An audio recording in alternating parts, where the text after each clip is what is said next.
Federal constabulary यानी FC की force इससे पहले पाकिस्तान के उन बॉर्डर एरियाज में ऑपरेट कर रही थी जहां खुसूसी तौर पर पुलिस का ऑपरेट करना एक मुश्किल काम था या फिर जहां दहशतगर्दी का खतरा था। लेकिन अब एक बड़ी तब्दीली की गई है और एफसी को बलूचिस्तान के अलावा केपी, कराची, पेशावर, लाहौर, पंजाब, सिंध पूरे मुल्क के अंदर ऑपरेट करने का इख्तियार दिया जा रहा है। लेकिन इस इख्तियार के साथ एक बड़ी तब्दीली भी आएगी। एफसी की ऑपरेट करने की सलाहियत के हवाले से भी सवाल उठने लगे हैं। खबर ये सामने आई है कि फेडरल कॉन्स्टेबलरी यानी एफसी की फोर्स को अब बॉर्डर एरियाज के अलावा मुल्क भर में काम करने की इजाज़त और इख्तियार मिल गया है। लॉ एंड जस्टिस डिवीजन की जानिब से एफसी की फेडरल सर्विस में तब्दीली का एलामिया जारी किया गया, जिसमें ये बताया गया है कि सदर मुमलिकत ने फ्रंटियर कॉन्स्टेबलरी रीऑर्गेनाइजेशन ऑर्डिनेंस 2025 जारी कर दिया गया है, जिसके मुताबिक फ्रंटियर कॉन्स्टेबलरी अब फेडरल कॉन्स्टेबलरी कराएगी, यानी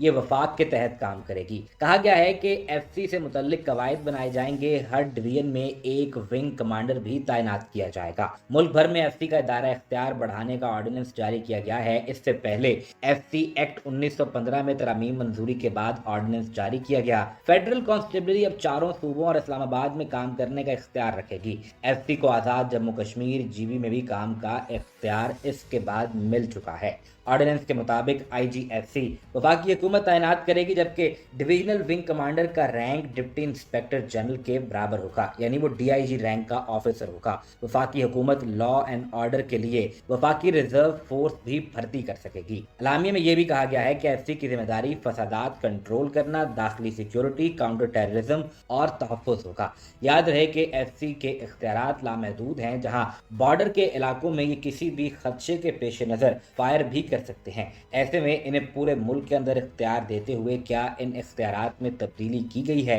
ये एक बड़ा सवालिया निशान है।